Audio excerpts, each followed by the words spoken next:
and some military like Marcus, some great military professionals, too. Real hero. Today I'm pleased to announce historic reforms to dramatically accelerate access to new medical research and treatments based on psychedelic drugs. In many cases, these experimental treatments have shown life-changing potential for those suffering severe mental illness and depression, including our cherished veterans. Our veterans are having a tremendous hard time. You know, the suicide rate, we have it down a little bit, but they are having a hard time. And I got a call from a number of people, including the great Joe Rogan, and he said, we have to do something about this. And I looked into it. I called Bobby, I called Oz, I called Marty and Jay, and it was uniform support. And I said, so why would we wait 3 or 4 years to get it done? Or 10 years, frankly. Let's get it done immediately, and that's what happened. This has probably never been anything happened so quickly. Everybody is so strongly in favor of this.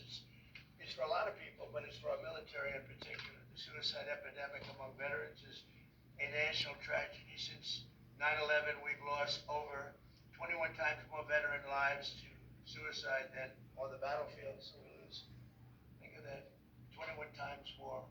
And today we're bringing them new hope. I think you're going to see a big difference and a big reduction in that number. I want to thank Secretary of Health and Human Services, Robert F. Kennedy Jr., who's a fantastic.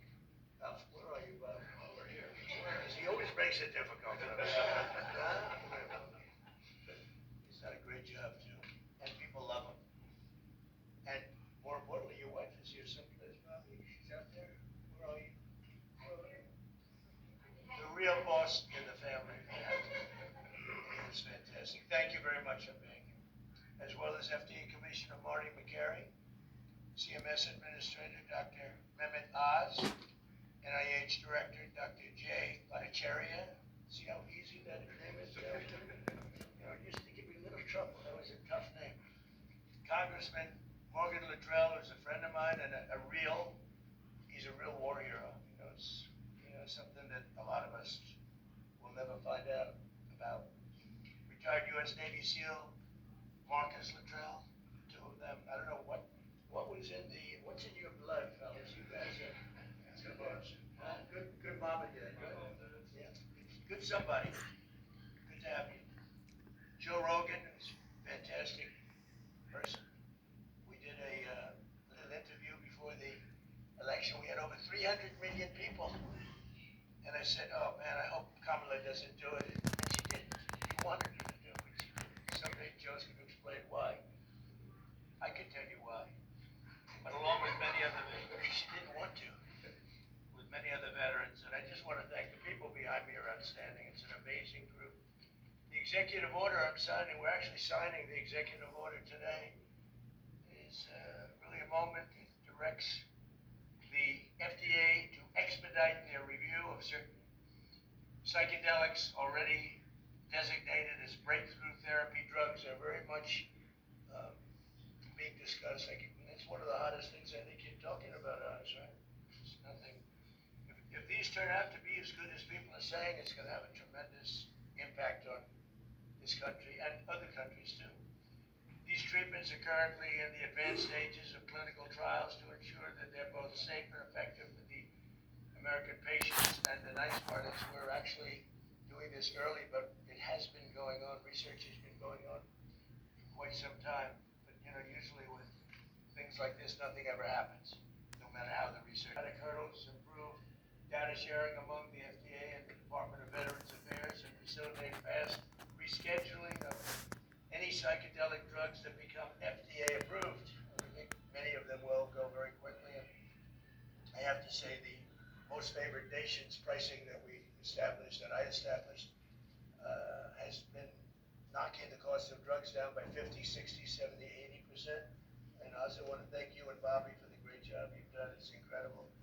And the press refuses to write about it. I think it's probably as big as what we're talking about today. The drug costs are going down. And by the way, Trump RX, which is where you go to get your very low cost drugs. But when you think in my first term, for 28 years, drug prices went up, and I got it down 1/4 or 1/8 of a percent. I was so proud of myself. price. I was the only one that in 28 years got them down.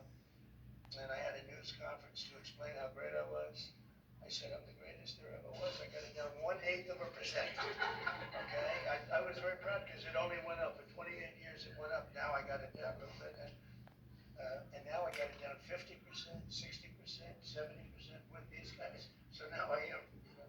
But nobody wants to write about it. But it doesn't matter because the people have found out and they're getting, we're the highest, we were the highest in the world by far.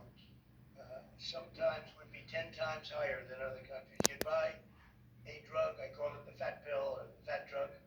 You'd buy it in London, you'd buy it for $10 for a pill, let's say, or a pill generally, but actually to be specific, London, $87, New York, $1,300. I said, how can that be possible? How can it be possible? $87. And actually a friend of mine called me up and he said, he's a very rich guy. And he happens to be on this Ozempic, I guess, at the time, and it was not working, by the way. So I was extremely successful, but highly neurotic, got a lot of problems. I will not mention his name. He's begging me not to mention it because he's become quite famous. He's a big factor, but he's very smart, very rich guy, very, very successful guy. And he said, "Hey, President," he used to call me Donnie. He calls me President, sign of respect. He said, I'm in London, I bought this stuff for $87. In New York, I paid $1,300.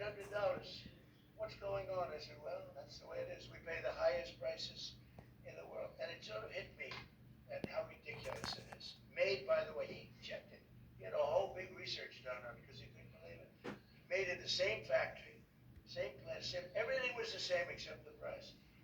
And now we are the lowest price. We are tied. In other words, whatever the lowest price in the world is, that's the price we pay. That's a tremendous difference. So we'll be paying. They go up a little bit. So the 87 will go like to 120, and we'll go down from 1,300 to 120.